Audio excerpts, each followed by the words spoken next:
ini ya teman-teman ya, terkait pengendalian dokumen dalam akreditasi. Nah, dulu waktu kami masih awal-awal apa itu namanya, awal-awal pendampingan mungkin di tahun-tahun 2015, 16, 17 itu banyak sekali kami temuin ya, di teman-teman di admin SOP-nya ada 7 kolom, teman-teman di UKM SOP-nya 8 kolom, teman-teman di UKP SOP-nya 9 kolom gitu misalnya. Jadi beda-beda gitu ya, beda-beda di admin, UKM dan UKP gitu. Nah, ternyata setelah kita cek pedoman tata naskahnya malah justru dia 10 kolom gitu lah. Jadi ini dari masing-masing unit ini sebenarnya mengacu kemana ini kok beda-beda gitu ya. Nah, harapannya di aker yang ini itu tidak terjadi lagi gitu ya. Semuanya sudah seragam, baik di admin, UKM maupun di UKP, semuanya sudah patuh terhadap pedoman tata naskah gitu ya. Dan apa itu namanya, pedoman tata naskah bukan hanya tidak miliknya KTU, miliknya PJ Mutu, tapi memang sudah benar-benar disosialisasikan kepada seluruh teman-teman di puskesmas gitu ya. Dan ini memang banyak sekali tantangannya gitu ya. Waktu kami pendampingan juga teman-teman UKM udah berproses gitu ya. Namun kemudian di KTU-nya, di PJ Mutunya gonta-ganti lagi formatnya, akhirnya ganti lagi formatnya seperti itu gitu. Nah, ini memang dinamisasi teman-teman di puskesmas, di klinik ya, itu kita kita ini aja ya, kita hadapi dengan senyuman seperti itu karena itu merupakan proses bentuk teman-teman untuk menemukan bentuk yang pas dalam upaya peningkatan mutu di Fasyankesnya teman-teman seperti itu. Nah, mudah-mudahan yang sekarang udah difikskan, bagi yang belum maju, mudah-mudahan udah difikskan oleh PJ Mutunya atau oleh KTU-nya dan mudah-mudahan sudah disosialisasi semua. Jadi jangan sampai nanti pas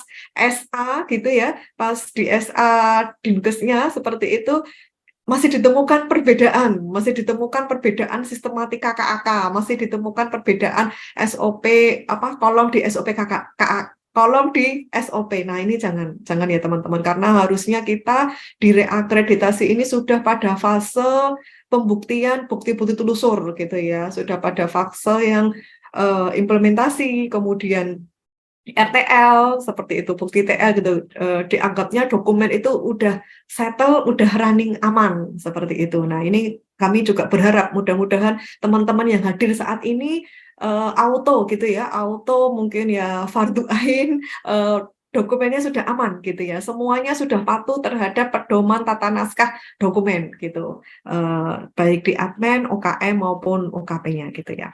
Nah, ini teman-teman bisa buka karena sampai sekarang ini dari Kemkes itu acuannya masih pedoman penyusunan dokumen akreditasi yang tahun 2017 ya teman-teman. Meskipun dari situ udah nyebutin kalau membuat pedoman tata naskah silahkan disesuaikan dengan kebijakan daerah. Jadi misalnya teman-teman di Kota Jogja yang ikut dengan perwalnya Kota Jogja, teman-teman di Sleman ngikut dengan perbuknya Sleman, teman-teman di Kebumen ngikut dengan perbuknya Kebumen seperti itu, tata naskahnya kabupaten kotanya masing-masing. Begitu juga dengan klinik gitu ya. Klinik ownernya TNI Polri, monggo kalau mau menyesuaikan dengan tata naskahnya TNI Polri. Kemudian teman-teman yang dari perguruan tinggi, klinik miliknya perguruan tinggi atau klinik miliknya BUMN gitu, menyesuaikan dengan tata naskah dinasnya BUMN seperti itu, silahkan disesuaikan gitu ya. Namun paling tidak di pedoman penyusunan dokumen akre dari Kemkes ini sudah memberikan alternatif ya, atau gambaran-gambaran terkait bagaimana sebenarnya menyusun dokumen internal atau regulasi internal gitu ya. Nah, ini pengendalian dokumen ini penting karena dia merupakan terkendalinya kerahasiaan dokumen gitu ya, karena dapurnya Fasyankesnya teman-teman ada di dokumen ini. Kemudian prinsipnya adalah proses perubahan, penerbitan, distribusi, serta sirkulasi dokumen gitu ya. Nah, teman-teman tentunya sudah ingat, ini saya reminder aja bahwa ada 8 langkah pengendalian dokumen gitu ya. Yang pertama adalah identifikasi penyusunan atau perubahan dokumen, kemudian penyusunan dokumen, kemudian pengesahan dokumen, kemudian sosialisasi dokumen, kemudian pencatatan dokumen, distribusi dan penarikan dokumen, kemudian tata cara penyimpanan dokumen, penataan dokumen, dan kemudian yang terakhir adalah revisi atau perubahan dokumen. Nah, ini kita yang pertama dulu. Identifikasi penyusunan atau perubahan dokumen. Nah, saya yakin teman-teman yang sekarang hadir ini adalah semuanya mau reakreditasi gitu ya. Jadi tentunya kemarin sudah mempunyai banyak sekali regulasi internal. Nah, biasanya kalau saya ngisi atau kayak saya ngisi pas saya diminta pendampingan atau ngisi narsum di Dinkes itu biasanya saya sudah ngasihkan ini ya, ngasihkan apa itu namanya redeposisi gitu ya. Dulu di UKM bab 4, 5, 6 ada di mana, sekarang dia bab 2-nya ada di mana. Karena sejatinya teman-teman semuanya tidak ganti anyar-nyar gitu ya. Semuanya tidak ganti baruru gitu tidak, tapi memang ada beberapa yang dipindah gitu kamarnya gitu ya, instrumen penilaiannya. Nah, ini regulasinya tentunya yang dimaksud masih itu, tapi kita tetap juga perlu review ya, karena banyak sekali dinamisasi regulasi eksternal, diantaranya adalah Permenkes tentang Puskesmas, kemudian SPM, kemudian tentang akreditasi ini, dan juga Permenkes yang lainnya, seperti itu. Nah, jadi silahkan teman-teman yang di tahun ini menuju reakreditasi, silahkan, saya yakin sudah melakukan inventaris perubahan dokumen gitu ya, inventaris perubahan dokumen, apa-apa saja yang dirubah gitu ya, apa-apa saja yang direview. Karena memang kalau di buku pedoman ini dia nyebutin ya kalau review dokumen itu 2 sampai 3 tahun sekali. Nah, silahkan kemarin teman-teman itu terakhir akreditasi kapan gitu ya, karena kita juga sempat terhenti karena pandemi gitu ya, mungkin beberapa di antaranya ini sudah mungkin 3 tahunan lebih gitu ya. Nah, ini seharusnya ada review.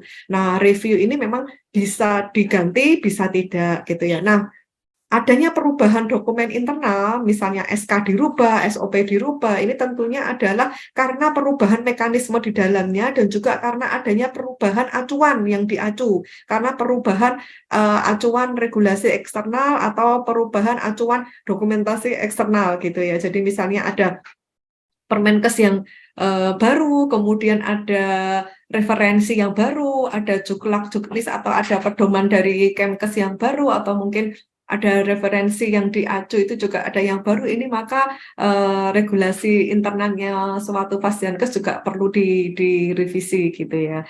Nah, ini silahkan teman-teman mulai untuk mengidentifikasi perubahan-perubahan dokumen di Faskesnya Bapak Ibu semuanya gitu ya.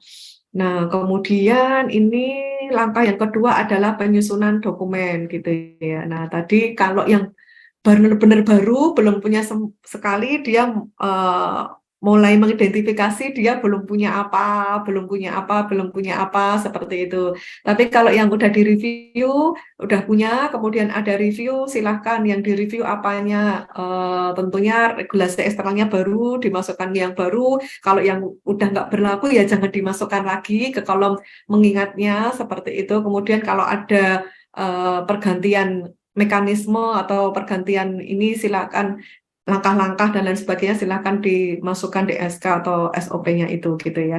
Nah, di sini karena dokumen itu erat dengan KTU gitu ya. Jadi ini KTU, PJ Admin di Klinik Pratama maupun TPMD, tempat praktek mandiri dokter, tempat praktek mandiri dokter gigi, PJ UKM dan UKP itu bertanggung jawab terhadap pelaksanaan identifikasi atau perubahan serta penyusunan dokumen gitu ya. Jadi memang teman-teman ini mari kita semua noto sistemnya Fasdiankes kita masing-masing. Ini bukan saatnya lagi semua KB digarap PJ Mutu, semua KB digarap PJ UKM, semua KB digarap PJ UKP, semua KB digarap KTU gitu ya. Teman-teman pelaksana juga mempunyai kewajiban gitu ya, mempunyai kewajiban bertanggung jawab terhadap dokumennya masing-masing, bertanggung jawab terhadap regulasi internalnya masing-masing. Saya ambil contoh misalnya Promkes gitu ya. Nah, ini yang tahu perubahannya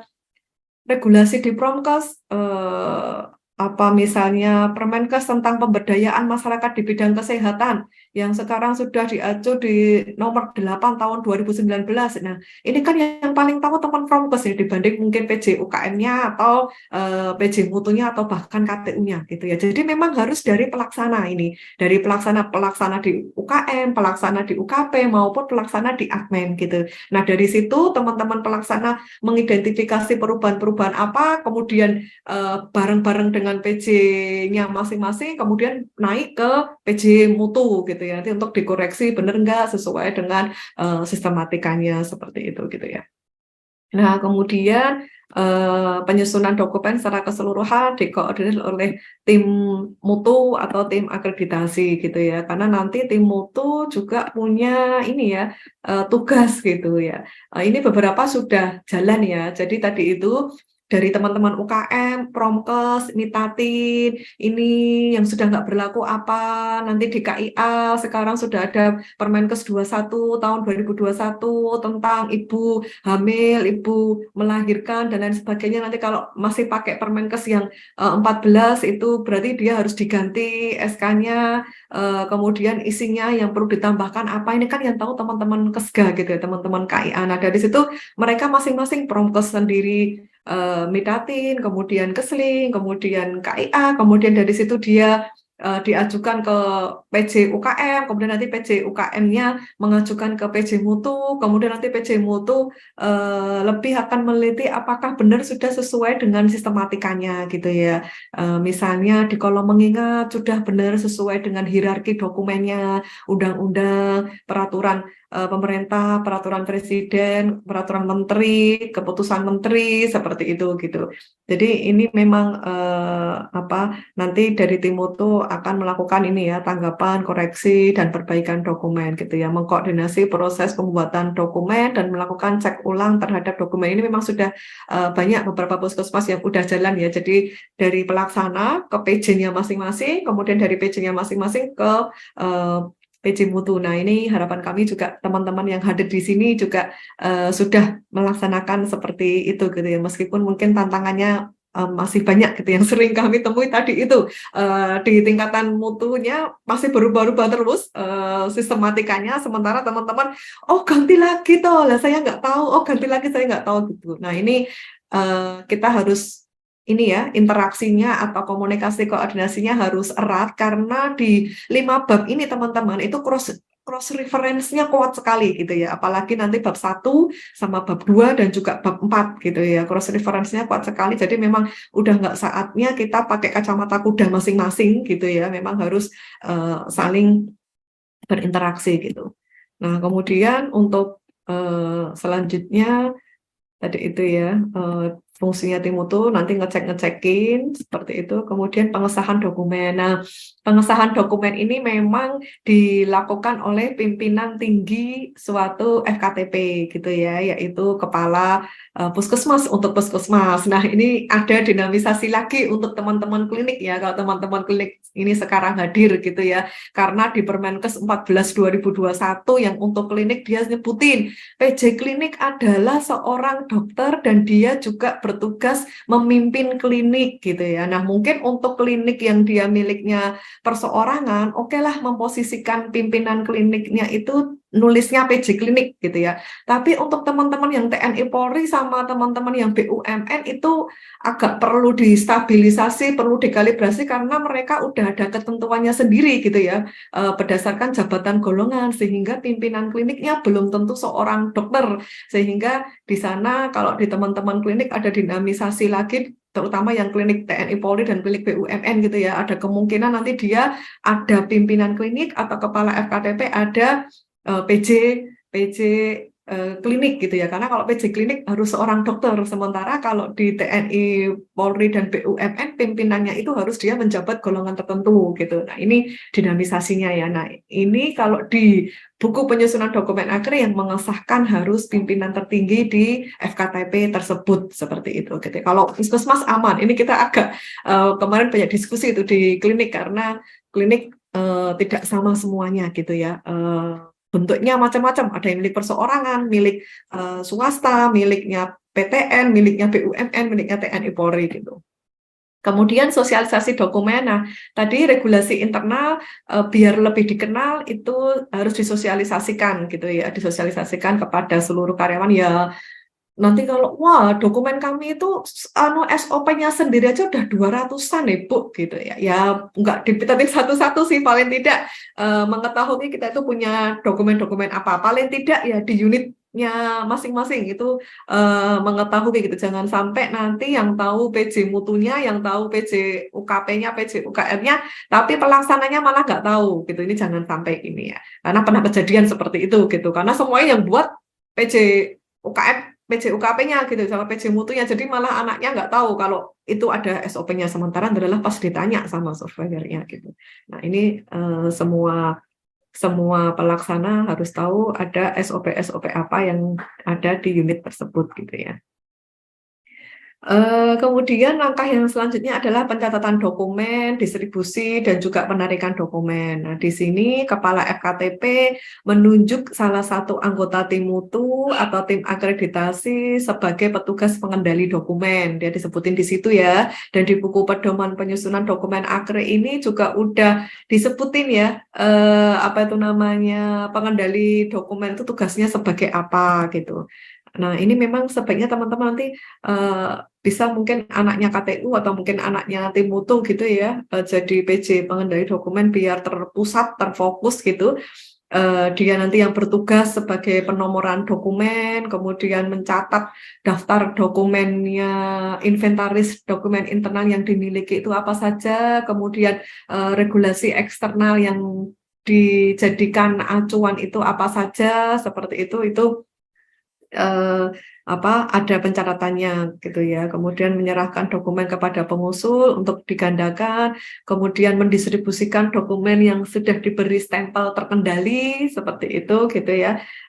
Ini kalau yang hard copy ya, nanti kalau yang untuk soft copy atau elektronik nanti kita bisa mendengarkan materinya Bu Ana gitu ya, bagaimana untuk pendistribusian yang e-soft file atau soft file ini gitu. Kemudian menarik dokumen lama apabila dokumen ini ada dokumen pengganti gitu ya. Nah, nanti teman-teman yang udah mau reakre, karena semuanya hampir mau reakre, itu jangan sampai nanti regulasi internal yang sudah kadaluarsa masih ada di unitnya teman-teman gitu Mbak ya. Anu, Dipastikan ya. tadi suaranya sempat hilang. Ya, Oh ya, ini sudah ada Mbak? sudah, sudah. Oh ya, dipastikan apa itu namanya, eh, dipastikan yang ada itu yang masih berlaku seperti itu gitu ya, yang masih berlaku. Nah, kemudian kok ini lagi sebentar, nggak mau di ini, bentar, tidak mau di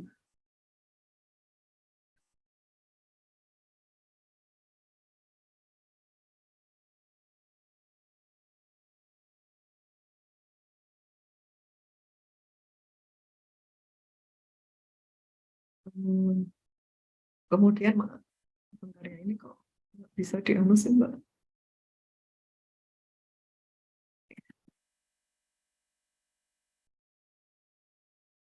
Ya ini ya, menarik dokumen lama tadi, terus kemudian mengarsipkan dokumen induk yang sudah tidak berlaku, membubuhkan stempel kadaluarsa, dan kemudian menyimpan dokumen tersebut selama 2 tahun gitu ya untuk retensinya gitu ya.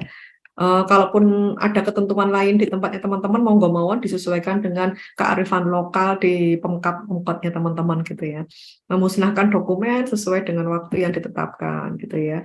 Kemudian tata cara penyimpanan dokumen, ada dokumen masternya, dokumen asli yang sudah dinomori dan sudah ditandatangani, disimpan di sekretariat gitu ya. Nanti silahkan menyiapkan lemari atau di bagian di TU gitu.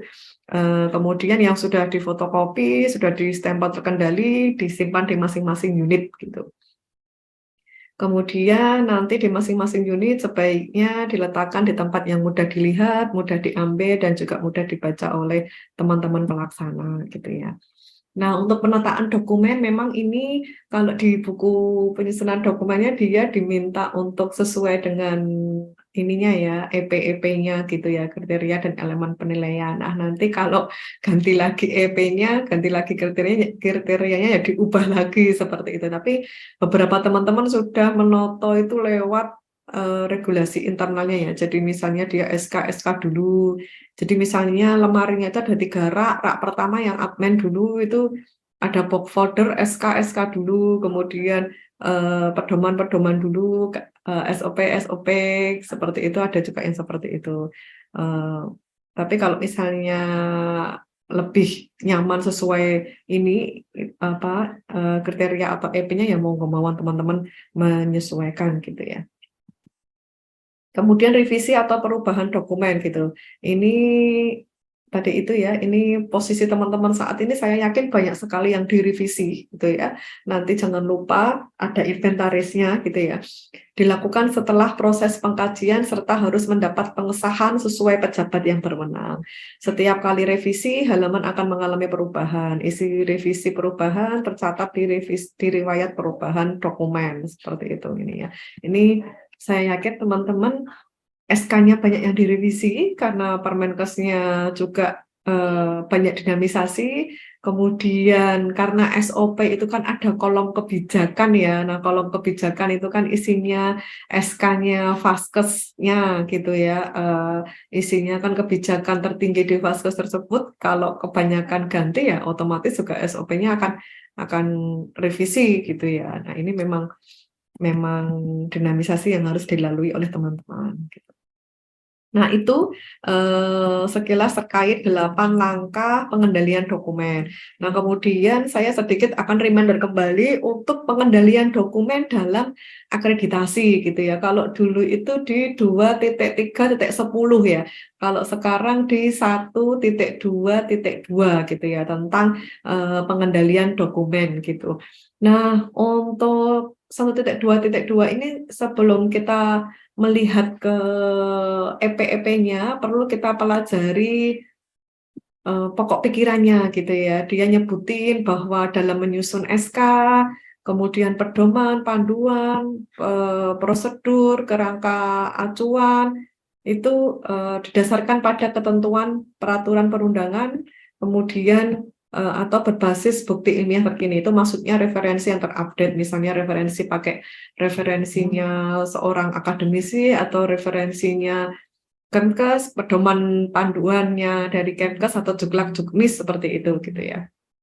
Nah, ini ya, untuk menyusun, mendokumentasikan, dan mengendalikan seluruh dokumen yang ada di puskesmas atau di klinik perlu disusun pedoman tata naskah puskesmas atau pedoman tata naskah klinik gitu ya. Jadi memang teman-teman ini harus punya ya pedoman tata naskah puskesmas dan juga pedoman tata naskah klinik. Karena nanti kalau nggak punya, nanti nggak punya acuan gitu. Jadi ini wajib, hukumnya fardu ain, masing-masing punya pedoman tata naskah puskesmas dan juga pedoman tata naskah klinik gitu ya. Nah, pedoman tata naskah ini berfungsi sebagai acuan dalam penyusunan dokumen regulasi internal, SK, pedoman atau panduan, KAK, SOP seperti itu, dan bahkan juga bukti rekaman implementasi gitu ya, serta regulasi eksternal. Nah, di pokok pikiran teman-teman disebutin ya bahwa pedoman tata naskah itu mengatur apa saja gitu ya. Mengatur penyusunan bagaimana penyusunannya regulasi internal, kemudian bagaimana tinjauan regulasi internal itu tiap berapa tahun sekali, kemudian pengesahan dokumennya bagaimana gitu ya. Pengesahan dokumen oleh pimpinan tertinggi FKTP atau kepala puskesmas atau kepala klinik gitu ya. Kemudian proses tinjauan dokumentasi regulasi internal dilakukan secara berkala dan selanjutnya dilakukan pengesahan oleh Kepala FKTP. Kemudian pengendalian dokumen dilakukan untuk memastikan dokumen regulasi internal mutakhir yang tersedia di unit-unit. Nah ini ya, nanti di unit-unit harus tersedia juga soalnya dan dipastikan itu yang masih berlaku. Perubahan dokumen diidentifikasi, diantaranya adalah riwayat perubahan dokumen regulasi internal, kemudian pemeliharaan dokumen meliputi penataan dan penyimpanan sesuai kode dalam ketentuan peraturan perundang-undangan gitu ya. Pengelolaan dokumen eksternal meliputi pencatatan, penataan. Ini memang regulasi eksternal yang kita jadikan acuan itu memang diminta untuk dikelola juga Bapak Ibu dan teman-teman semua. Jadi kita ada inventarisnya apa-apa saja regulasi eksternal yang kita gunakan gitu ya. Nah, kemudian untuk retensi dokumen yang kadaluarsa sesuai dengan ketentuan peraturan perundang-undangan dengan tetap menjamin agar dokumen tersebut tidak disalahgunakan. Kemudian penyediaan alur penyusunan dan pendistribusian dokumen sesuai dengan ketentuan peraturan perundang-undangan gitu ya.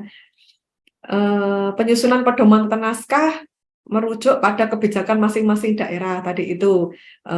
Kalau memang sudah ada aturannya di Perbub atau Perwal terkait bagaimana sistematikanya SK, bagaimana sistematikanya SOP, bagaimana sistematikanya KK, monggo mawon teman-teman. Disesuaikan dengan aturannya, ownernya teman-teman masing-masing. Kalau puskesmas kan ownernya Pemkap Pemkot ya, jadi silakan disesuaikan. Nah, nanti klinik silakan disesuaikan dengan kebijakan ownernya masing-masing terkait sistematikanya itu gitu ya.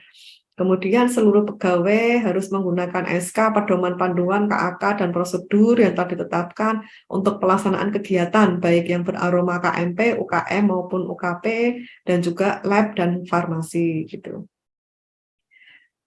Penyusunan kebijakan mengacu pada ketentuan peraturan perundangan, dan juga bisa juga dari tadi itu ya, referensi yang terupdate bisa juga berdasarkan dari organisasi profesi.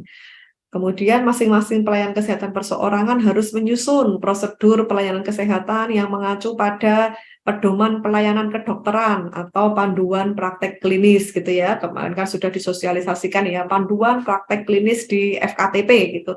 Ini contohnya adalah misalnya di PPN itu kan dia diminta ya untuk PPN yang TB itu diminta untuk telaah rekam medis bagi TB gitu ya. Nah itu mau mencocokkan benar nggak sih SOP-nya untuk penegakan diagnosa TB itu sesuai dengan PPK-nya, dan kalau benar SOP-nya sudah diimplementasikan nggak oleh PPA-nya itu di rekam medisnya seperti itu. Nah ini konsepnya seperti ini gitu ya untuk yang UKP-nya. Nah ini saya hanya reminder aja untuk Daldok ini pengendalian dokumen ini ada di 1.2.2 ya teman-teman. Nah dia diminta yang pertama pedoman tata naskah gitu ya. Ini kebetulan untuk yang puskesmas pedoman tata naskah, teman-teman saya yakin sudah memiliki pedoman tata naskah. Nanti silahkan dicek kembali isinya, disesuaikan dengan pokok pikiran. Paling tidak sudah mengatur tentang bagaimana penyusunan kebijakannya, kemudian bagaimana peninjauannya, kemudian pengesahannya seperti itu. Itu sudah diatur detail di mana di pokok pikiran gitu ya. Kemudian ditetapkan kebijakan, pedoman panduan, prosedur dan kerangka acuan untuk KMP, UKM, UKP, farmasi yang didasarkan pada ketentuan peraturan perundang-undangan. Nah, nanti teman-teman yang untuk di admin terutama di TU-nya ini semuanya punya regulasi internal yang dimiliki di admin UKM maupun UKP gitu ya. Jadi nanti masing-masing unit itu setor kepada admin, bukan admin yang buat ya. Kalau admin yang buat nanti adminnya nggak kuat gitu ya, karena dia bukan pelaksananya. Jadi ini justru bukan admin gawe, tapi admin mendapat inputan atau mendapat setoran dari masing-masing unit di bawahnya UKM, KMP dan juga UKP gitu ya. Karena masternya ada di sini gitu. Folder atau kantong pertanyaan pengendalian dokumen ada di admin, jadi semuanya harus terkumpul di admin gitu ya. Kemudian dilakukan pengendalian, penataan, dan distribusi dokumen. Ini dia diminta prosedur-prosedur seperti itu. Nah, untuk yang terakhir kami reminder sedikit teman-teman, di 1.2.2b tadi dia ditanyain tentang regulasi internal. Ini kalau yang di UKM dia juga ditanyain ya, jadi memang harus wajib ada. Dan sekali lagi teman-teman, yang membuat adalah pelaksana atau yang memang pelaksana alias yang memang mengerjakan kegiatan itu. Jangan mentang-mentang nanti dia masuk di 1.2.2 EPB yang merupakan notabene miliknya admin yang membuat admin, tidak gitu ya. Yang membuat regulasi internal ini adalah masing-masing pelaksana di masing-masing unit gitu ya. Pelaksana di unit admin, pelaksana di UKM dan juga pelaksana di UKP seperti itu gitu. Ini kalau di UKM sendiri itu dia disenggol banyak gitu ya. Di masing-masing UKM esensialnya 261B Promkes itu dia ditanya ya bukti-bukti upaya promotif preventif sesuai SK, SOP, KAK. Nanti yang keseling juga ditanya di 262B, nanti yang kesgal juga ditanya di 263B, yang gizi ditanya di 264B, yang P2 ditanya di 265B, dan yang UKM pengembangan ditanya juga nanti di 22.7.1C gitu ya. Jadi ini regulasi internal ya karena memang harus ada dan ini permintaannya banyak gitu ya, permintaannya gemuk gitu. EP-EP-nya gemuk ya. Kalau kita lihat di sini ada berapa EP sendiri itu 1 2 3 4 5 6 7 8 gitu ya, 8 EP. Jadi memang ini harus kita perhatikan ya teman-teman semua ya. Jadi setidaknya tetap ada dibuat untuk teman-teman semua seperti itu. Nah, mungkin itu saja refreshing terkait pengendalian dokumen dan juga pengendalian dokumen dalam akreditasi ini yang masuk di 1.2.2.B.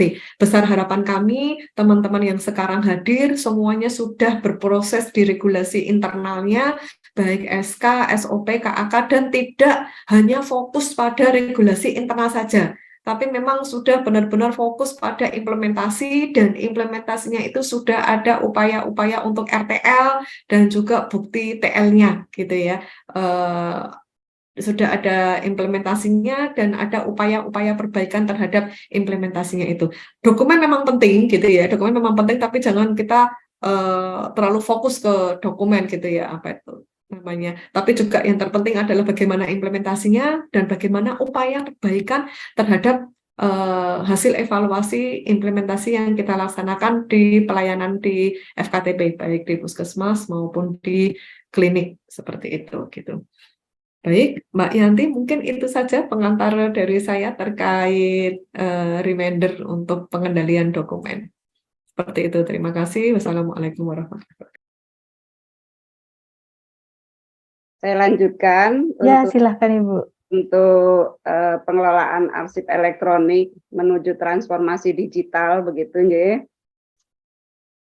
Kita sudah diingatkan oleh Bapak Presiden Jokowi, begitu, tahun 2020, walaupun SPBE, sistem pengelolaan berbasis elektronik itu sudah dikeluarkan Perpresnya tahun 2018.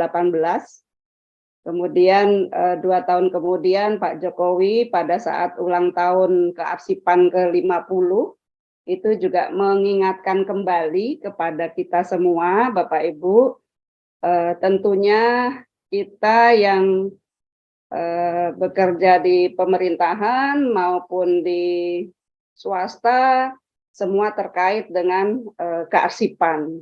Nah, untuk melangkah menuju transformasi digital ini ada 5 poin yang disampaikan oleh beliau.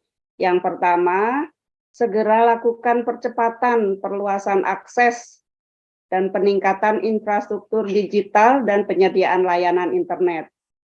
Jadi saya kira di vaskes-vaskes pun pasti sudah ada internet yang stabil ya Bapak Ibu ya. Kemudian yang kedua, mempersiapkan roadmap transformasi digital di sektor-sektor strategis, baik di sektor pemerintahan, layanan publik, pendidikan, sosial, kesehatan, perdagangan, industri maupun penyiaran. Nah, Bapak Ibu, kita ini sekarang saya bersama dengan teman-teman di layanan kesehatan, gitu ya. Jadi memang kita pun harus menuju ke transformasi digital. Kemudian yang ketiga, percepatan integrasi pusat data nasional. Bapak Ibu, ke depannya kita Indonesia itu akan membuat satu big data, begitu. Juga terkait dengan kearsipan. Nanti kearsipan itu juga termasuk ada aplikasi secara nasional yang itu harus kita gunakan, begitu. Jadi kita mengurangi aplikasi yang kita bangun masing-masing. Mungkin sekarang ini Dinas Kesehatan membangun aplikasi, kemudian bahkan puskesmas-puskesmas yang mampu mungkin juga membuat aplikasi. Tetapi ke depan kita akan Indonesia ini akan membuat satu pusat data nasional yang tentunya ini akan lebih efisien, begitu. Nah, siapkan kebutuhan SDM talenta digital. Tadi saya sempat melihat peserta di Zoom ini juga masih muda-muda. Pasti digitalnya juga lebih baik dari saya, begitu. Jadi memang kita juga harus menyiapkan SDM talenta digital ini. Kemudian yang terkait dengan regulasi, skema pendanaan dan pembiayaan segera disiapkan secepat-cepatnya. Ini Bapak Ibu, jadi kalau saya diundang untuk kita bersama-sama menambah wawasan terkait arsip elektronik, saya kira memang ini sudah pas dengan amanat beliau, begitu. Nah, 10 arahan Bapak dan Ibu terkait bagaimana kita harus meninggalkan cara-cara lama. Kemudian kita akan menuju cara-cara baru dengan memanfaatkan kemajuan teknologi digital. Begitu.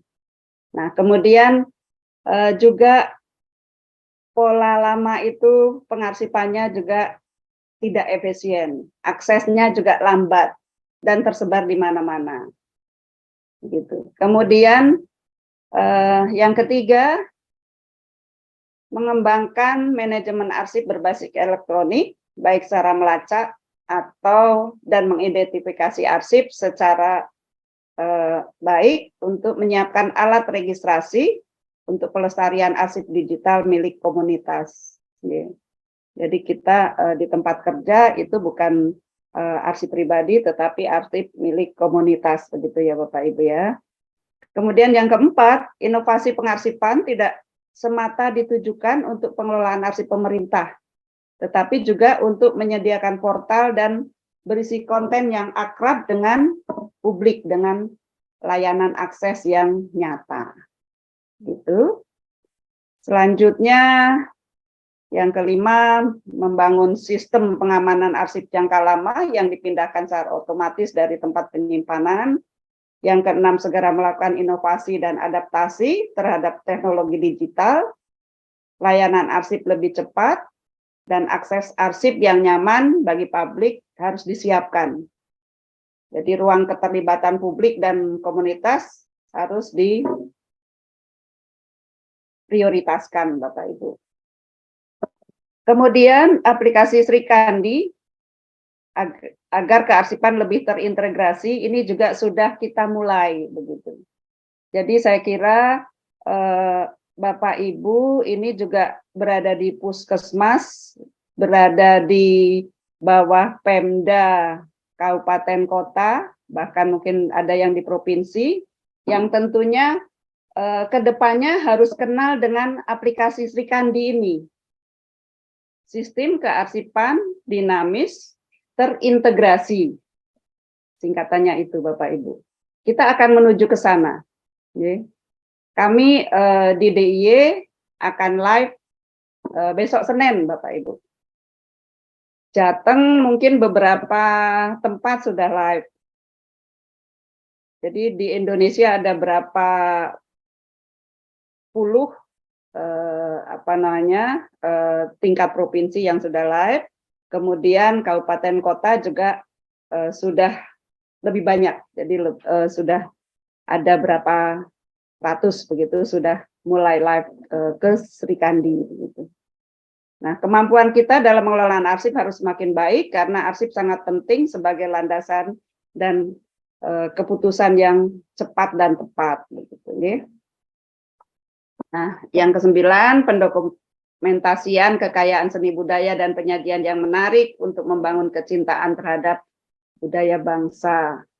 Yang ke-10, lompatan kemajuan, inovasi, terus untuk menjadi rujukan di dalam negeri maupun internasional untuk berkontribusi besar bagi kemajuan bangsa. 10 besar ini, Bapak Ibu, monggo saya kira ada beberapa yang bisa kita aplikasikan di puskesmas ya. Bapak Ibu, kita juga punya undang-undang kearsipan yang sudah lahir tahun 2009, begitu, nomor 43. Di sana disampaikan bahwa arsip itu adalah rekaman kegiatan atau peristiwa yang dalam berbagai bentuk dan media sesuai dengan perkembangan teknologi informasi dan komunikasi yang dibuat dan diterima. Jadi kalau kita bilang itu arsip, tidak hanya yang dibuat saja, Bapak Ibu, tetapi juga yang diterima dari luar, ya, oleh lembaga negara, oleh pemerintah daerah, lembaga pendidikan, perusahaan, organisasi-organisasi kemasyarakatan, dan perorangan. Jadi kita pun masing-masing pasti punya arsip, Bapak Ibu. Dan arsip kita sebagai perorangan itu merupakan arsip vital. Ya. Begitu. Kemudian ini juga ada dari ISO, ini juga mendefinisikan arsip itu adalah informasi yang diciptakan atau diterima dan dipelihara sebagai bukti dalam organisasi dan dalam rangka memenuhi kebutuhan hukum atau dalam rangka memenuhi pekerjaan.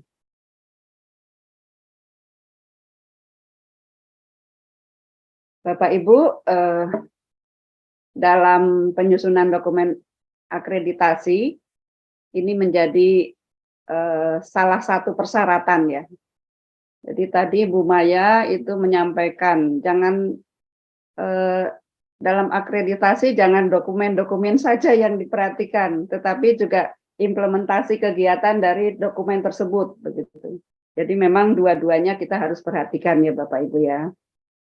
Kemudian dokumen itu dalam membuat bukti pada akreditasi itu juga karena dokumen itu juga menjadi acuan kerja, bukti pelaksanaan, penerapan kebijakan, program-program yang sudah kita buat dan kegiatan-kegiatan yang kita lakukan begitu ya. Tadi disampaikan juga bahwa dokumen yang ada untuk pemenuhan dokumen akreditasi itu ada internal dan eksternal, gitu ya Bapak Ibu ya. Nah kemudian juga disinggung untuk standar tata naskahnya, gitu ya. Nah ini terkait sekali dengan kita harus membuat arsip, itu juga salah satunya adalah bagaimana kita membuat standar prosedur kaidah yang benar terkait tata naskah, kemudian klasifikasi arsip, kemudian jadwal retensi arsip, kemudian sistem klasifikasi keamanan dan akses arsip atau SKKAD begitu. Nah, Bapak Ibu, kearsipan itu ya tidak sekedar hanya menjadi bukti sejarah, tetapi memiliki berbagai fungsi dan nilai guna. Ya.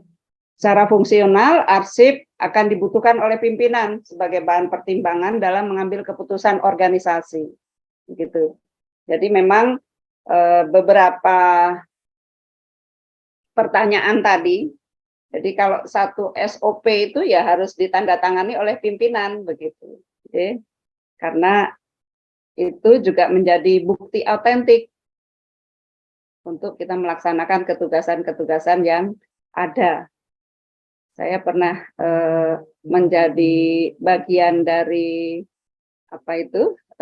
Dulu kami juga pernah mengikuti ISO begitu. Nah, di situ memang apa yang ditulis harus dilaksanakan, apa yang dilaksanakan harus ditulis begitu ya. Jadi menjadi salah satu keputusan dari organisasi begitu. Arsip juga diperlukan sebagai bahan acuan dalam perencanaan organisasi untuk mendukung kegiatan organisasi dan untuk kepentingan pengawasan dalam menjalankan organisasi, gitu ya. Sehingga arsip juga mengandung berbagai nilai guna organisasi, baik nilai hukum, nilai edukasi, nilai guna finansial, dan nilai guna penelitian. Bapak Ibu, kalau kita bagi, arsip itu ada dua sebetulnya. Ada arsip statis dan ada arsip dinamis. Gitu ya. Kalau di Vaskes itu kriterianya adalah arsip dinamis, Bapak Ibu. Nah, arsip dinamis ini bisa dibagi lagi, ada 3. Ada arsip aktif, ada arsip vital, dan ada arsip inaktif. Nah, arsip aktif itu definisinya arsip yang masih digunakan sebagai berkas kerja. Nah, tadi di dokumen-dokumen akreditasi itu harus ditulis apa saja yang menjadi arsip-arsip bukti internal begitu ya. Itu banyak yang saya lihat bisa dikategorikan sebagai arsip yang aktif gitu. Nah, kemudian ada arsip vital. Nah, arsip vital itu arsip yang tidak boleh hilang, Bapak Ibu, tidak boleh rusak begitu. Nah, kalau di puskesmas diantaranya bisa rekam medis itu termasuk arsip vital. Kemudian pedoman-pedoman tadi juga SOP itu juga arsip vital, gitu ya. Itu juga harus tersedia di tempat yang dekat, ada di Vaskes pastinya. Kemudian arsip inaktif. Nah, arsip inaktif ini Bapak Ibu, arsip yang sudah jarang digunakan. Tadi ada istilah di akreditasi, arsip inaktif itu ada istilahnya arsip yang kadaluarsa, kalau tidak salah begitu. Nah, seolah-olah kalau sudah kadaluarsa itu kalau saya sendiri pemahamannya terus bisa dibuang begitu ya. Tapi untuk arsip ini Bapak Ibu memang bisa begitu. Jadi arsip kalau sudah mencapai umur inaktif itu nanti kita harus menilai. Ada yang bisa dibuang, dimusnahkan, ada yang masih harus disimpan karena inaktifnya panjang begitu. Kemudian ada yang bisa diserahkan ke lembaga kearsipan di wilayahnya. Saya sebagai pegawai, sebagai fungsional di lembaga kearsipan tingkat provinsi, Bapak Ibu.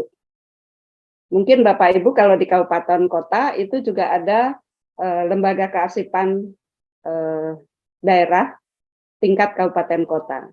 Jadi saya kira dari puskesmas pun ada arsip-arsip yang nantinya bisa diserahkan ke lembaga kearsipan daerah, begitu, sebagai arsip yang akan menjadi memori kolektif daerah. Tidak akan dimusnahkan selamanya, Bapak Ibu. Ya, begitu. Jadi yang kadaluarsa itu nanti masih dipilah ya Bapak Ibu ya, bisa musnah atau bisa diserahkan ke lembaga kearsipan karena nilainya tinggi sebagai warisan anak cucu kita, warisan generasi yang akan datang, begitu.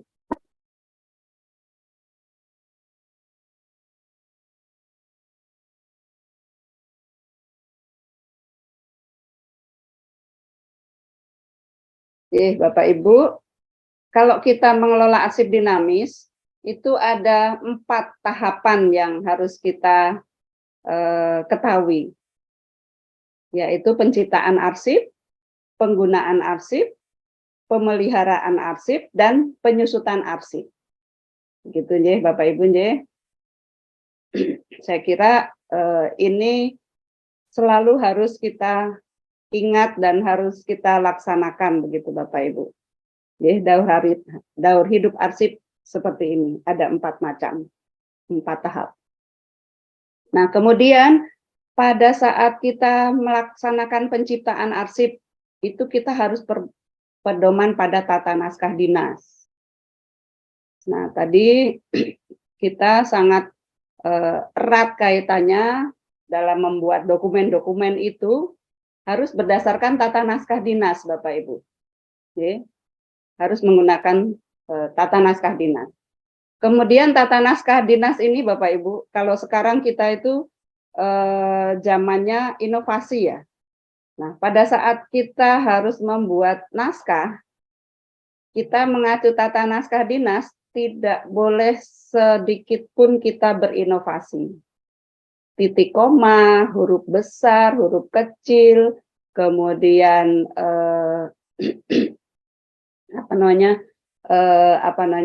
tata letak itu juga harus sama dengan aturan yang berlaku, Bapak Ibu. Tadi sekalian mungkin yang saya ingat menjawab pertanyaan tadi, sebentar ini kok.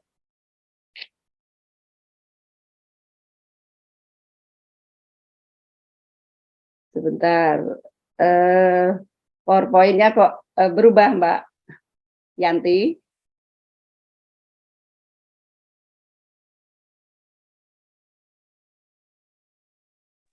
Ya, bagaimana Ibu Ana? PowerPoint-nya tadi berubah. Oh ya, Bentar. ini di saya gambar lemari arsip Ibu yang muncul. Ke maju sedikit. Naik. Diulang yang maaf, yang share screen Ibu ya? Iya. Oke.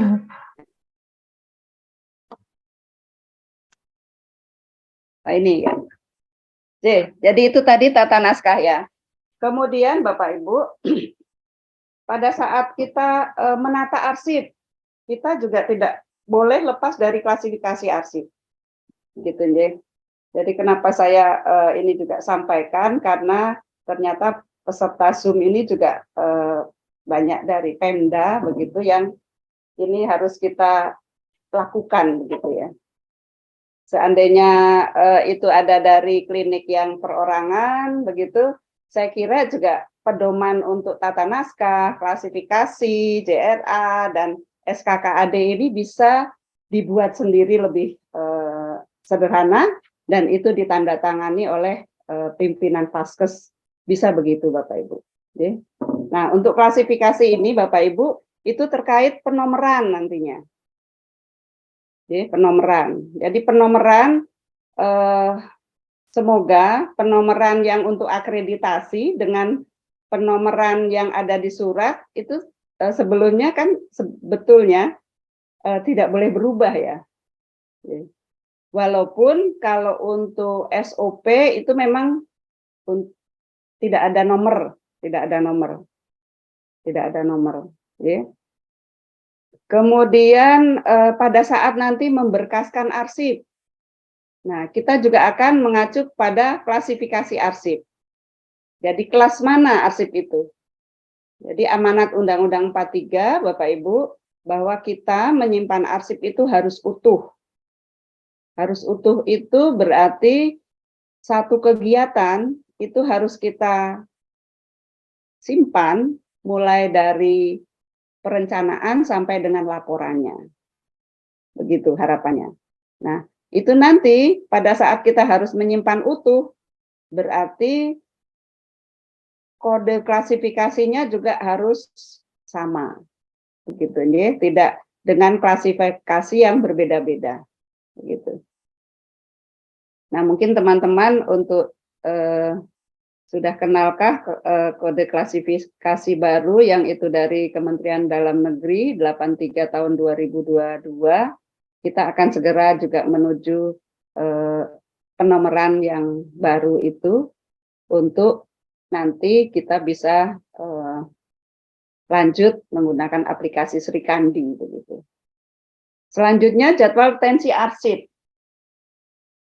Nah, tadi juga sudah ada yang tanya kalau satu naskah, apakah ada umurnya begitu? Ada, Bapak Ibu, ya. Ada umur untuk arsip yang kita namakan jadwal retensi arsip.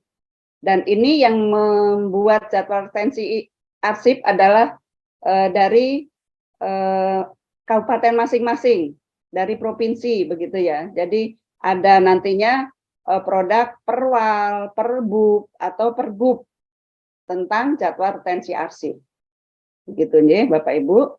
Kemudian yang satu lagi pedoman untuk kearsipan ini yaitu SKKAAD atau Sistem Klasifikasi Keamanan dan Akses Arsip. Ini pun diatur Bapak Ibu karena siapa yang boleh mengakses arsip tertentu. Begitu. Tidak semua arsip boleh diakses oleh semua orang. Jadi ada misalnya hanya oleh pimpinan Vaskes atau hanya oleh KTU misalnya, itu ada aturan dalam akses ini yang kita namakan Sistem Klasifikasi Keamanan dan Akses Arsip, dan itu juga pasti merupakan pergub ya, pergub atau perwal begitu. Nah, Bapak Ibu, kalau arsip itu kita kelola secara manual, nanti penyimpanannya seperti ini Bapak Ibu. Jadi awalnya ada di filing kabinet, kemudian setelah retensinya habis atau tadi istilah kadaluarsa, itu akan disimpan dalam box. Kemudian box ini akan kita pindahkan tempat penyimpanannya di ruang tertentu yang tidak lagi di unit kerja, karena unit kerja itu biasanya ruangannya hanya cukup untuk lalu lintas kita, sehingga kalau nanti banyak arsip itu harus dibuat ruang arsip tersendiri. Penataannya seperti ini. Oke. Jadi dalam box dan dalam rak arsip begitu. Nah, kemudian kita itu tadi pengantar yang bisa saya sampaikan bagaimana kita harus mengelola arsip Bapak Ibu. Nah, kemudian untuk arsip elektronik sendiri Bapak Ibu, di Undang-Undang 43 pun sudah disampaikan bahwa lembaga kearsipan maupun pencipta arsip itu dapat membuat arsip dalam berbagai bentuk atau melakukan alih media terhadap menggunakan media elektronik begitu ya. Oke.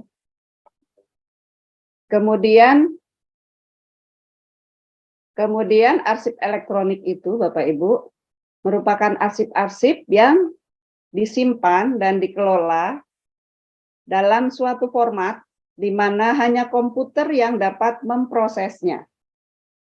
Jadi electronic record merupakan informasi yang terkandung dalam file dan media elektronik yang dibuat dan diterima atau diolah oleh organisasi maupun perorangan dan menyimpannya sebagai bukti kegiatan.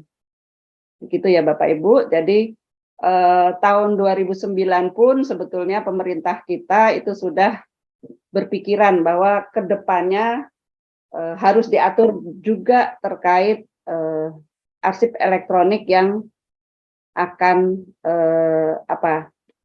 akan muncul di kemudian hari. Jadi kalau sampai sekarang itu sudah berapa belas tahun ya?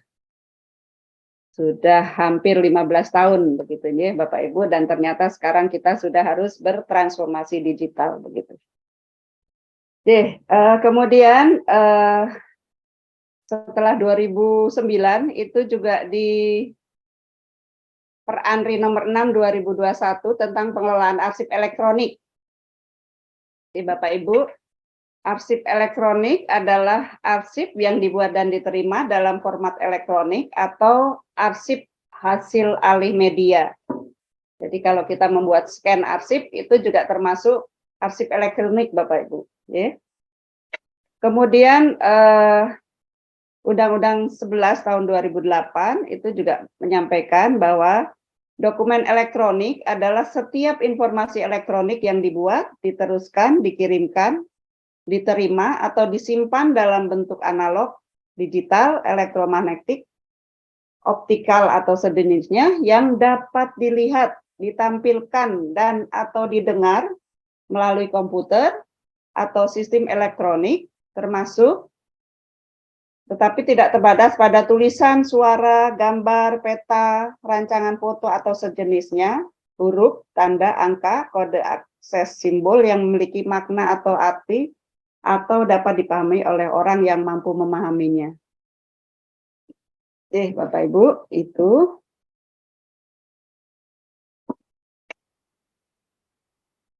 Oke, jadi Bapak Ibu sekalian, kita memang harus beralih ke digital. Walaupun sekarang ini memang kita masih dalam masa transisi ya Bapak Ibu ya. Jadi kami pun sebagai lembaga kearsipan itu memang belum punya banyak aturan terkait untuk kita melakukan pengelolaan arsip elektronik ini. Lanjut. Nah, ini contoh arsip digital yang sudah dibuat. Ini saya contohnya dari Kulon Progo, begitu ya. Sudah menggunakan barcode. Kalau sudah menggunakan barcode itu pasti mereka membuatnya sudah secara digital yang itu template-nya sudah disediakan oleh masing-masing kabupaten kota, Bapak Ibu. Ya. Nah, barcode ini kita membuatnya melalui Kominfo, kemudian nanti ke BNN, ke BSSN, ya. Badan, saya lupa panjangannya, badan apa ya? Ke BSSN, Badan Sandi N-nya negara itu. Jadi kita harus mencatatkan di sana. Nah, kalau swasta itu saya pernah dengar itu Peruri juga bisa kita meminta ke sana untuk tanda tangan elektronik begitu. Nah, kalau biasanya tanda tangan itu kan kemudian ada wujud uang, kalau kita ke Peruri itu mungkin kita membayar satu tanda tangan itu berapa rupiah begitu. Jadi, kalau kami tidak membayar Bapak Ibu, mungkin karena instansi pemerintah atau bagaimana, itu melalui Kominfo, nanti Kominfo yang mendaftarkan tanda tangan elektronik ini ke BSSN itu. Nah, kemudian ini yang sebelahnya juga merupakan arsip digital yang itu hasil scan Bapak Ibu. Gitu. Ini semua arsip elektronik Bapak Ibu. Lanjut Mbak. Jadi arsip elektronik itu dapat diakses kalau kita menggunakan perangkat, ya. Tidak seperti arsip kertas yang begitu kita ambil suratnya kita bisa langsung baca. Kalau arsip elektronik kita harus membuka komputer dulu, ya Bapak Ibu. Nah, mudah dimanipulasi. Itu mungkin beberapa kekurangan begitu. Tapi kalau itu pun dimanipulasi, arsip elektronik itu setiap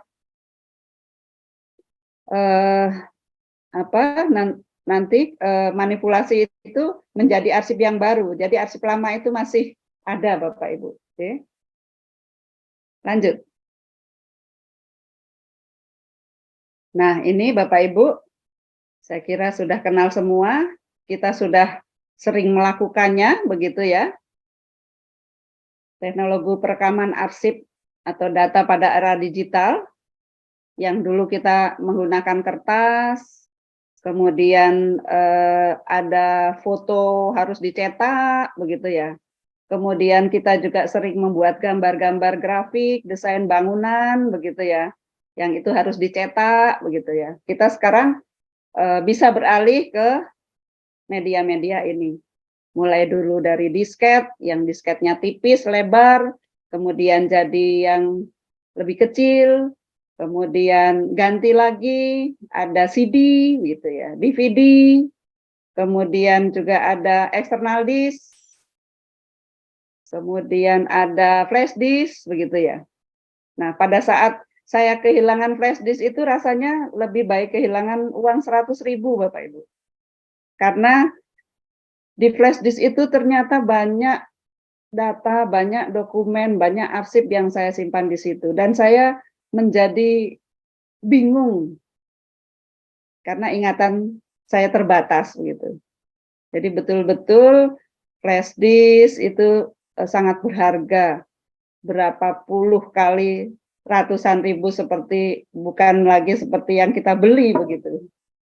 Kehilangan flash disk kayak kehilangan ingatan begitu, Bapak Ibu. Lanjut. Nah, ini ya tren teknologi mulai 70-an itu sudah menyimpan arsip itu di tempat yang seperti itu, main tren begitu ya. Kemudian beralih ke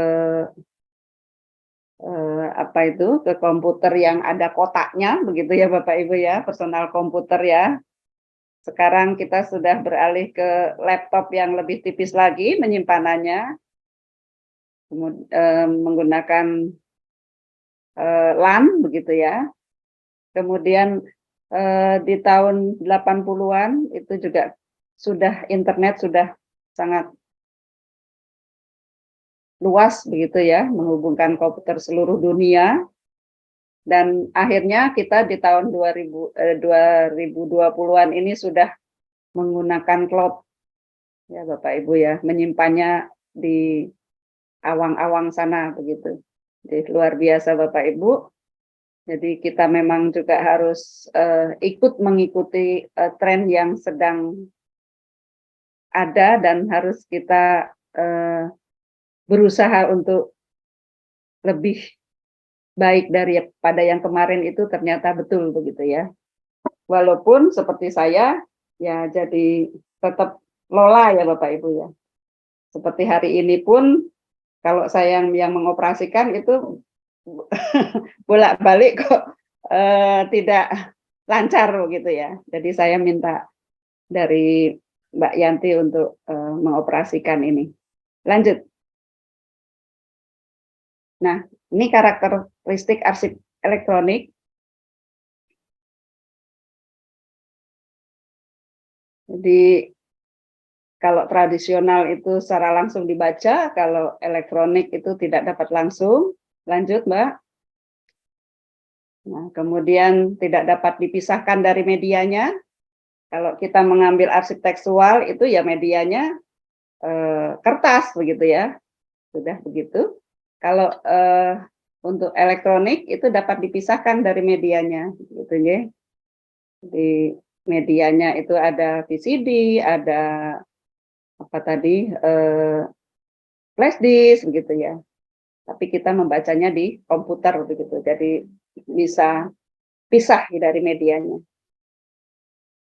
Nah, kemudian nanti pada saat itu di komputer kita bisa kemudian menyimpan dalam satu kesatuan, Bapak Ibu. Bukan medianya yang kita simpan ditata berjejer begitu, tetapi di dalam media itu yang harus kita olah. Ya, kegiatan A itu kita satukan dalam satu folder, kegiatan B kita satukan dalam satu folder begitu. Bukan medianya yang kita tata, tetapi arsip yang ada dalam media tersebut. Walaupun ya nanti media itu juga tetap kita tata supaya tidak sampai hilang begitu. Lanjut. Nah, kemudian untuk yang arsip konvensional itu merupakan bagian integral dari suatu dokumen yang merupakan satu kriteria utama untuk pemeriksaan autentivitasnya begitu ya.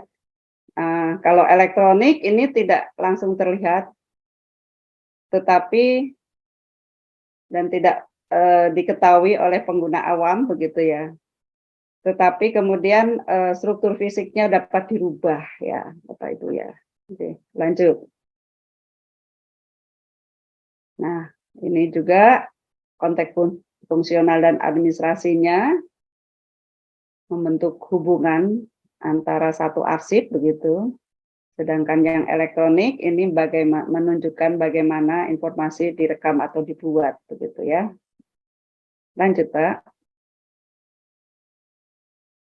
Lanjut. Oke, Bapak Ibu, pada saat sekarang ini kita sedang dalam proses kegiatan untuk teknologi informasi dan komunikasi ini antara manual, kemudian manual elektronik, begitu ya. Kalau ini di Bagan itu sampai selanjutnya elektronik, tapi kelihatannya kita sekarang dalam posisi yang di tengah, begitu ya. Sistem pengelolaan arsip yang hybrid, begitu ya. Jadi mudah-mudahan kita akan segera menuju ke elektronik yang murni, begitu ya. Tapi kami dari Lembaga Kearsipan selalu mengingatkan pada saat kita akan beralih ke elektronik, jangan meninggalkan arsip-arsip yang manual itu kemudian begitu saja ditinggalkan. Tetapi perlu kita pilah, perlu kita selamatkan. Tadi ada jadwal retensinya yang kalau memang itu sudah kadaluarsa dan bisa dimusnahkan silakan. Tetapi kalau kadaluarsa tetapi mempunyai nilai yang tinggi, itu sebaiknya diserahkan ke lembaga kearsipan yang itu akan kita warisan kepada generasi yang akan datang. Terutama di vaskes-vaskes ini pasti mengelola arsip COVID-19. Nah, penanganan COVID-19 ini menjadi arsip permanen, Bapak Ibu. Arsip statis, Bapak Ibu. Jadi jangan karena kadaluarsa sudah berlalu pandeminya, kemudian kita anggap itu arsip yang sudah tidak digunakan, yang sudah selesai begitu. Tapi ini akan menjadi nilai sejarah. Jadi seperti itu yang akan kami selamatkan di Lembaga Kearsipan Daerah. Jadi nanti Vaskes itu menjadi bagian dari Dinas Kesehatan, nanti akan dipindahkan ke Dinas Kesehatan, kemudian nanti dari Dinas Kesehatan itu akan diserahkan ke Lembaga Kearsipan Daerah masing-masing begitu, terkait arsip COVID, yang tentunya ini akan menjadi arsip statis yang tidak boleh dimusnahkan sama sekali, Bapak Ibu. Oke, lanjut. Lanjut, Mbak Maya. Mbak Yanti. Jadi siklus arsip elektronik perbedaannya dengan arsip tekstual itu terkait penciptaan, penyimpanan, distribusi, dan penggunaan, Bapak Ibu. Nah, pada pengelolaan arsip manual, masing-masing tahap berdiri sendiri sebagai suatu proses kegiatan. Jadi kalau tadi yang manual itu ada 4, Bapak Ibu masih ingat? Ada penciptaan, ada penggunaan, ada pemeliharaan, dan ada penyusutan. Gitu. Nah, kalau di elektronik, Bapak Ibu, proses penciptaan dan penyimpanan itu menjadi satu kesatuan, satu tahap, satu proses. Kemudian distribusi dan penggunaan itu juga satu proses. Jadi tahapannya menjadi hanya 2, Bapak Ibu. Ya. Jadi berdasarkan siklus hidup arsip elektronik, kita mengerti bahwa lebih efisien dan efektif begitu, ya. Lanjut. Nah, pengelolaan arsip elektronik sangat berhubungan erat dengan menggunakan komputer, ya, karena kemudian menjadi lebih cepat, akurat, mudah, fleksibel, dan produktif. Ini Bapak Ibu. Oke, lanjut.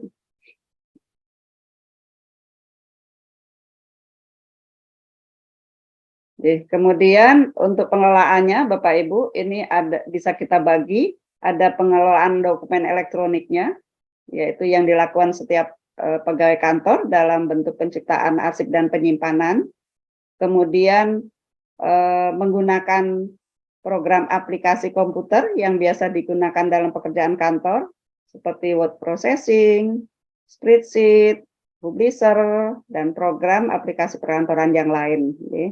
Jadi kami pun di kearsipan itu ada aplikasi Srikandi yang nantinya ke depan pasti Bapak Ibu yang di bawah Dinas Kesehatan juga harus melakukan aplikasi Srikandi ini juga di Puskesmas.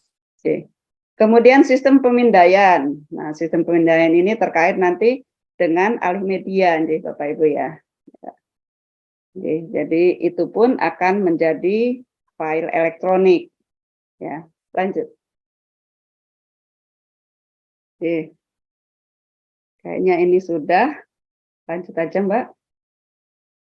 Nah, kemudian file pengelolaan arsip elektronik ini sesuai perka Andri tadi, ada pembuatan dan penerimaan, ada penggunaan, ada penyimpanan, ada pemeliharaan, alih media, ada penyusutan, akuisisi, ada pengolahan arsip elektronik, reservasi digital, dan akses dan pemanfaatan arsip digital. Tapi kami bersama Arsip Nasional juga mengkritisi perka ini Bapak Ibu bahwa nantinya perka ini juga tidak semuanya harus begini ya, karena dengan aplikasi nanti bisa memutus beberapa kegiatan yang ada seperti perka ini begitu. Jadi akan lebih ini lagi, akan lebih lebih pendek lagi. Lanjut.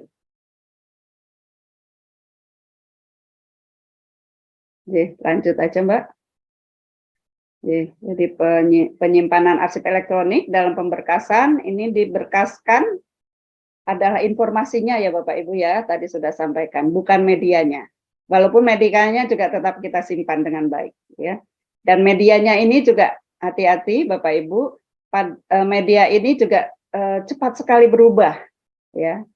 Jadi pada saat Bapak Ibu menyimpan arsip penting dalam eksternal atau flash disk biasa begitu, nah ini juga akan usang pada saat media itu sudah tidak bisa digunakan lagi begitu, sehingga harus segera di backup ke media yang baru begitu Bapak Ibu. Kemudian media simpan arsip elektronik juga memerlukan tempat penyimpanan sendiri ya Bapak Ibu ya. Ini suhunya tidak bisa disimpan seperti arsip kertas, tapi harus lebih dingin begitu. Jadi tidak bisa penyimpanannya di suhu biasa. Sehingga Bapak Ibu, penyimpanan arsip elektronik ini juga kita perlu membuat struktur penyimpanan file ya, bukan struktur penyimpanan media rekamnya. Gitu. Lanjut. Nah, sebagai contoh Bapak Ibu, nanti untuk pengelolaan arsip dinamis, pemberkasan arsipnya dilakukan dengan menggunakan klasifikasi fungsi. Jadi yang tadi saya sampaikan bahwa kalau itu kegiatan A, ya dimasukkanlah sesuai klasifikasinya, tidak disimpan per item berkas. Bapak Ibu mungkin kalau yang manual, Bapak Ibu sering menggunakan outner ya, outner yang kaku itu, kadang-kadang menyimpannya arsip yang datang duluan pasti dia akan di bawah begitu.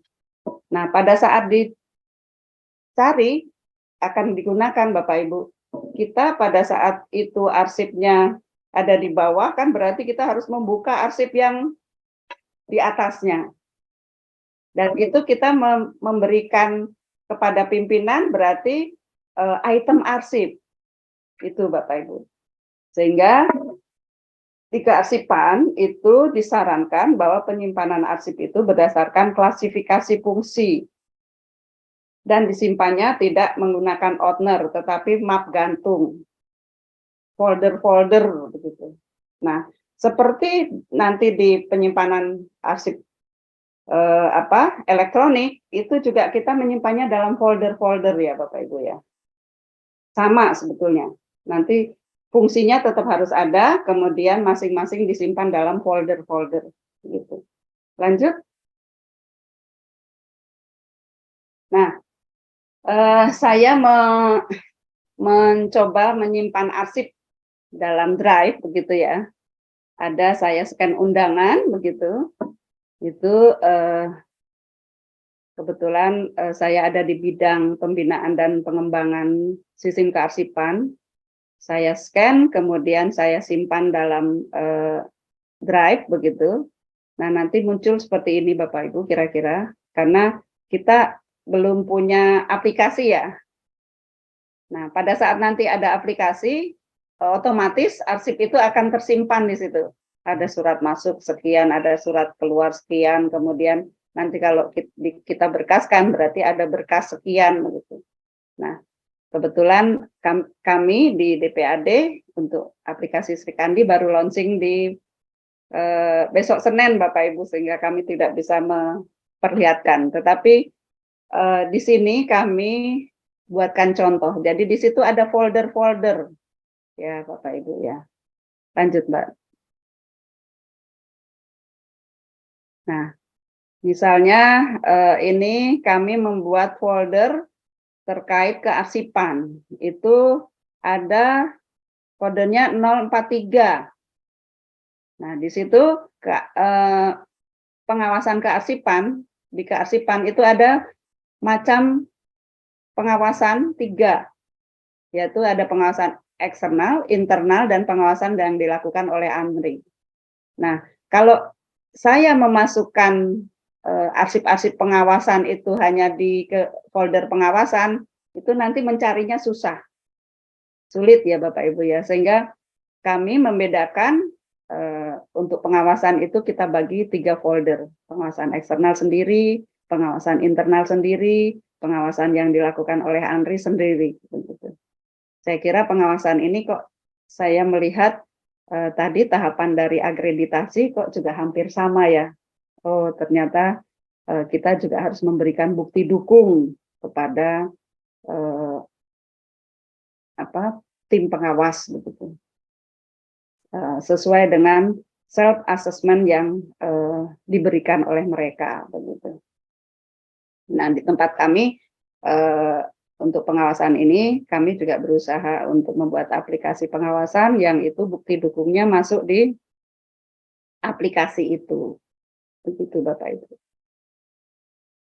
Lanjut.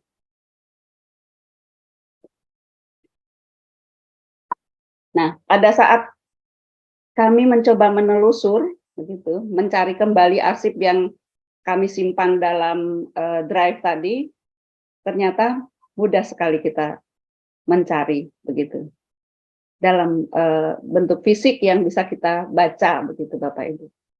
Nah, ini arsip elektronik yang ternyata bisa membantu kita mempercepat penemuan kembali. Begitu nih Bapak Ibu, kita simpan di folder. Saya mencari di kearsipan, di pengawasan eksternal, muncullah surat yang saya pernah buat begitu. Begitu. Kemudian nanti kalau diperlukan itu perlu dikirim atau perlu hanya untuk mengingat saja, ya sudah sesuai kepentingannya kita menggunakan arsip tersebut. Lanjut. Nah, ada permasalahan di arsip elektronik ya Bapak Ibu, tadi saya kira sudah saya singgung. Lanjut. Nah, untuk pencegahan musibah pada arsip elektronik, karena yaitu tadi pasti ada kekurangan dan kelebihan ya Bapak Ibu ya. Kelebihannya banyak, tapi juga ada kekurangan yang harus kita antisipasi Bapak Ibu, supaya arsip-arsip yang ada, yang kita buat, yang harus diselamatkan itu tetap aman begitu.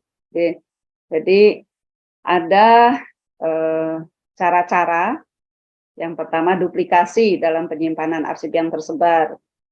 Jadi arsip-arsip tertentu memang disarankan di kearsipan itu disimpan tidak hanya satu, Bapak Ibu. Arsip vital itu bisa disimpan misalnya di 2 tempat. Yang satu arsip asli, yang satu arsip untuk membackup kalau ada musibah begitu. Nah, arsip yang asli itu disarankan bisa disimpan di tempat kami di lembaga kearsipan. Sedangkan untuk berkas kerja itu bisa arsip yang duplikasinya, begitu.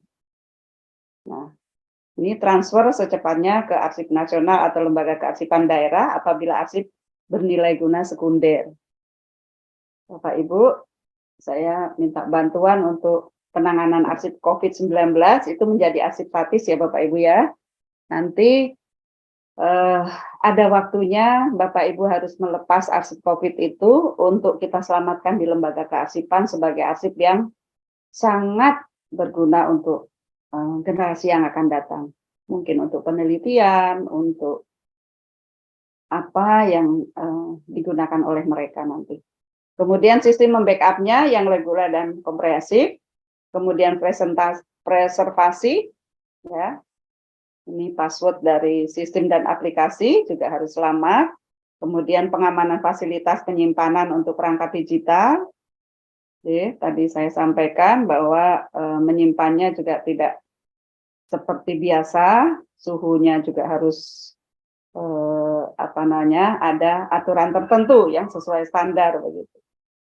Oke. Lanjut, Mbak. Lanjut.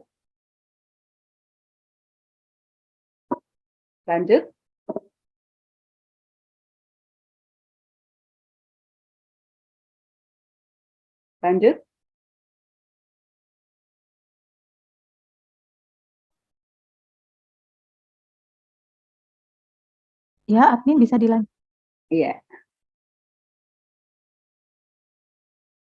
Dilanjut saja. Sudah Ibu atau masih dilanjut Bu? Ya, lanjut. Balik lagi. Lanjut ya. Oke, jadi untuk perlindungan arsip elektronik vital. Untuk program arsip vital harus memberikan prioritas paling tinggi, Bapak Ibu. Karena mengingat kompleksitas masalah yang dihadapi dalam preservasinya.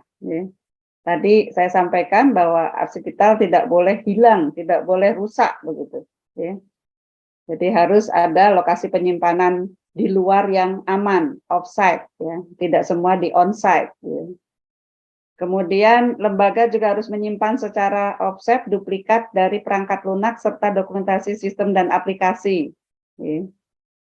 Kemudian ideal cadangan peralatan yang digunakan untuk akses arsip elektronik juga harus disimpan offset.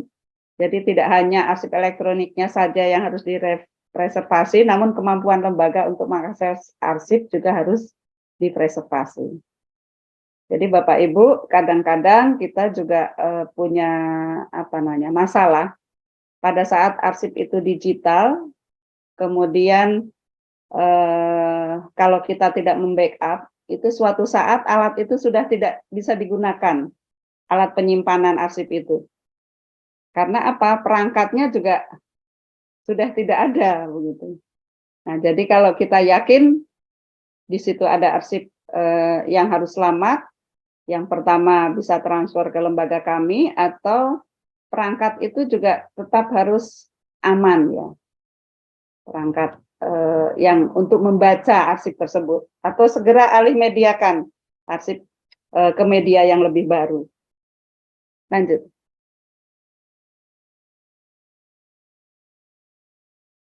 Bapak Ibu, jadi arsip itu terdiri dari aktif, inaktif, itu ranah dinamis ya.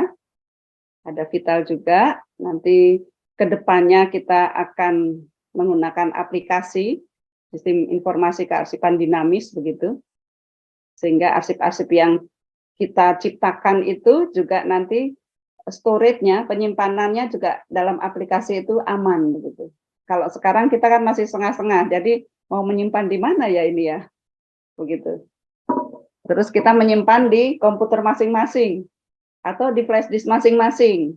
Nah, kalau itu merupakan arsip organisasi, tidak bisa begitu, Bapak Ibu. Jadi kenapa saya mencoba ke drive tadi? Oh ya, di sini lebih luas. Jadi siapapun bisa mengakses di drive itu untuk kepentingan organisasinya, begitu. Tidak kemudian kita menyimpan di masing-masing komputer sendiri-sendiri, begitu. Karena itu milik lembaga, Bapak Ibu. Oke. Walaupun di situ pasti ada petugas yang harus tetap punya akses. Nanti siapa yang bisa mengakses, siapa yang tidak boleh, begitu. Nah, selanjutnya nanti arsip yang dinamis ini akan beralih sebagian kecil. Karena arsip dinamis itu yang 100%, bisa masuk ke lembaga kami itu mungkin hanya maksimal 10%, Bapak Ibu. Nah, manajemen arsip dinamis ini kenapa penting? Harus dilakukan oleh pencipta arsip, organisasi masing-masing, karena tidak bisa kemudian, oh itu kan besok bisa diserahkan ke lembaga kearsipan. Sekarang yang penting kita menggunakannya semau kita, tidak bisa begitu Bapak Ibu. Karena kita harus, lembaga kearsipan itu juga mencari mutiara dalam sampah ya. Pada saat itu sudah kadaluarsa, kita akan mencari, kita akan menyelamatkan arsip-arsip yang bernilai tinggi tersebut, begitu. Nah, kalau sudah aplikasi, kita tidak kemudian menyerahkan ke sana perlu datang, tetapi menggunakan aplikasi sistem informasi kearsipan yang statis, SIKS, begitu. Lanjut.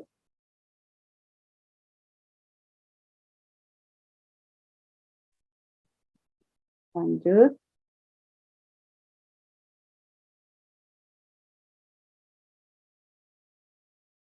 Oke, lanjut dulu. Lanjut saja. Lanjut. Tadi sudah disampaikan di depan.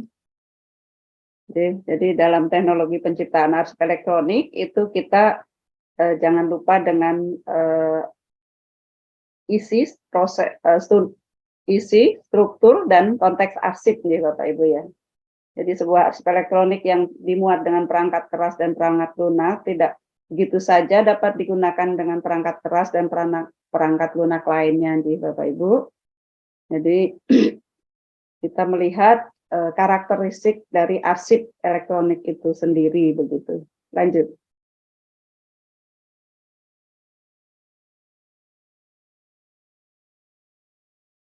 Lanjut aja. Oke. Lanjut aja. Lanjut, tadi sudah disampaikan. Lanjut. Lanjut. Nah ini autentikasi arsip hasil alih media, Bapak Ibu. Ya, arsip hasil alih media diautentikasi oleh pimpinan di lingkungan pencipta arsipnya, ya, Bapak Ibu. Nah, kemudian autentikasi itu sendiri dilakukan dengan cara memberikan tanda tertentu yang dilekatkan. Jadi kalau arsip tekstual, Bapak Ibu bisa ada cap begitu ya, sesuai dengan aslinya begitu ya Bapak Ibu ya. Kemudian ditandatangani oleh biasanya TU atau kepala itu sendiri begitu ya. Sama dengan arsip hasil media, ini juga ada tanda tertentu yang dilekatkan, terasosiasi atau terkait dengan arsip hasil alih media dengan metode digital signature gitu ya, di security ya. Bisa pakai public key atau private key, bisa pakai watermark begitu ya, copyright atau metode lain gitu, yang sesuai dengan arsip yang tercipta begitu. Lanjut. Lanjut. Nah, seperti ini Bapak Ibu. Jadi arsip itu akan ditulisi begitu. Ini ada aplikasinya kita bisa mengunduh aplikasi itu Bapak Ibu. Ya. Ada yang sesuai dengan aslinya, atau ada juga kami tidak sesuai dengan aslinya, tapi kami mencantumkan DPAD DIY begitu. Jadi bisa memilih Bapak Ibu. Gitu ya. Lanjut.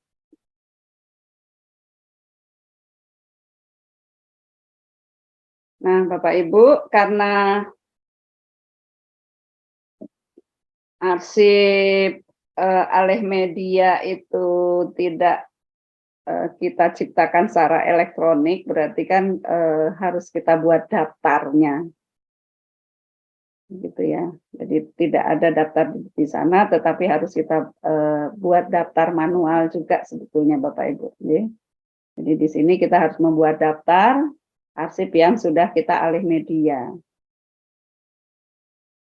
Untuk apa membuat daftar? Untuk memudahkan pada saat kita belum masuk ke komputer, karena kita tahu tadi Bapak Ibu, kalau arsip elektronik itu kan kita harus membuka komputer ya.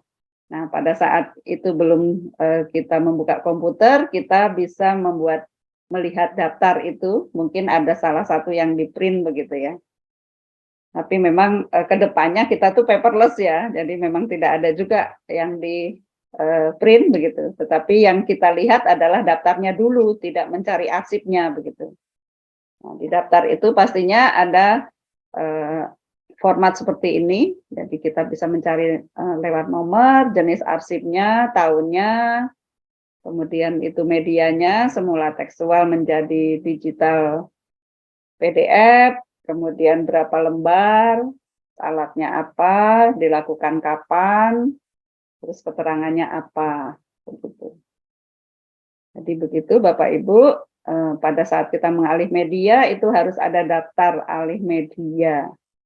Jadi, untuk memudahkan kita mencari. Lanjut.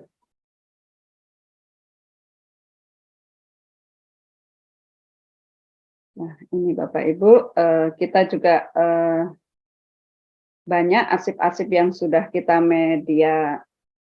alih mediakan begitu.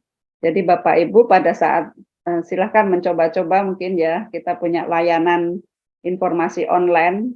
Jadi lembaga kearsipan itu juga melayani peminjaman arsip Bapak Ibu.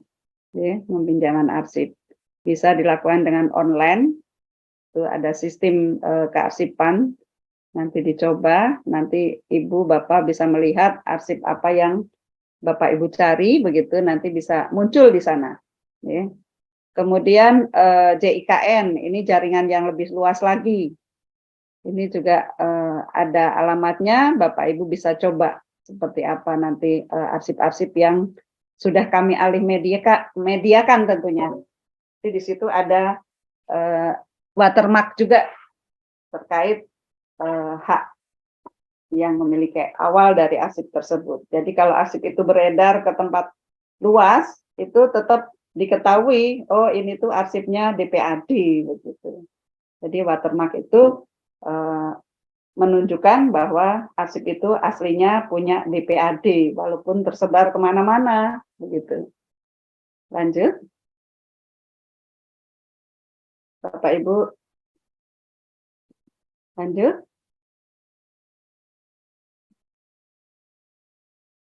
Nah, Bapak Ibu juga bisa memanfaatkan Instagram kami. Di situ ada layanan informasi online juga. Nanti Bapak Ibu jadi arsip yang sudah diserahkan oleh Bapak Ibu ke tempat kami. Kalau arsip dinamis itu kan sifatnya tertutup. Nanti diserahkan oleh Bapak Ibu ke tempat kami, sifatnya sudah berubah menjadi terbuka. Dan kami bisa melayangkan informasi itu kepada masyarakat. Begitu Bapak Ibu. Nah, kemudian kami mempunyai layanan informasi online. Ini ada websitenya, kemudian ada pameran. Bapak Ibu silahkan melihat bagaimana arsip-arsip yang ada, yang tekstual tadi kita alih mediakan, kemudian bisa kita sajikan kepada Bapak Ibu sekalian melalui pameran, melalui Instagram, begitu. Ada alamatnya. Lanjut. Bapak Ibu mungkin juga belum kenal DPAD DIY ya, nanti silakan, kami sudah membranding arsip-arsip tekstual kami menjadi wisata edukasi, begitu. Sekalian saya promosi ini. Nah, Bapak Ibu bisa melihat diorama arsip. Jadi kita tidak bosan. Tidak hanya arsip itu menjadi kepentingan kerja, tetapi juga bisa menjadi wisata edukasi yang kami siap menemani Bapak Ibu. Ada guide khusus, jadi di dalam itu tidak tingak-tinguk begitu, tetapi ada teman kami juga bisa menceritakan sejarah DIY mulai dari 55 tahun 55 sampai dengan keistimewaan begitu, ada di diorama arsip, yang itu silahkan dicoba untuk daftar online gitu ya. Kami membuka layanan ini memang secara online, dan nanti juga tidak boleh telat datang karena di sana dibagi ruangan-ruangan yang itu tidak bisa kemudian sewaktu-waktu orang datang begitu, tuh tidak bisa. Jadi monggo, tapi memang berbayar Bapak Ibu. Jadi arsip yang sering kita anggap sampah, tidak berguna, di lembaga kearsipan bisa dijual sebagai wisata edukasi yang itu juga menjadi tambahan income untuk Pemda begitu. Lanjut, kayaknya sudah ya. Jadi intinya untuk alih media itu cukup dengan watermark atau tanda tertentu yang itu dilekatkan dalam arsip yang sudah dialih media begitu Mbak Yanti.